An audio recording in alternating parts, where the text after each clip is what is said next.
ব্যাপারের মধ্যে আমিন ধরা আর পাশে গরম ভাত খাওয়া, এটাই গ্রামের আসল শান্তি।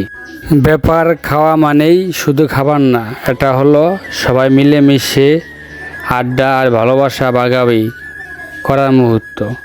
এক প্লেটে সুখ, এক টেবিলে আপন মানুষগুলো, এটাই আসল আনন্দ।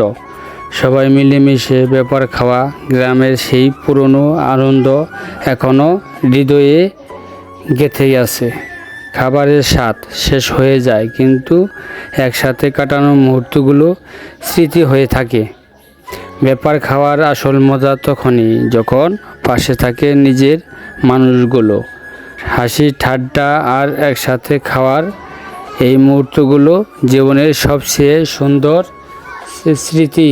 ব্যাপার খাওয়ার মধ্যেই আমিন ধরা আর চারপাশে হাসির শব্দ, এই আনন্দটাই গ্রামের আসল সৌন্দর্য। গরম ভাত, ব্যাপার খাওয়া আর একসাথে আমিন ধরা, এমন মুহূর্তটাই জীবনের সুন্দর করে তোলে।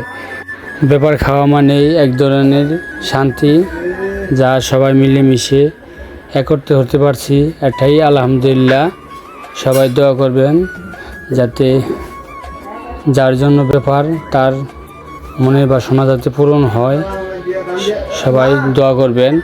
ধন্যবাদ সবাই। দেখেন, ব্যাপারের মধ্যে দই বিতরণ করা হচ্ছে। দই খাওয়া মজাই আলাদা, অন্যরকম এক টেস্ট, যা খাইতে বারবারই মন চায়, যা অনেক মানুষের ক্লান্তি দূর করে। ভালো থাকবেন। ধন্যবাদ সবাই।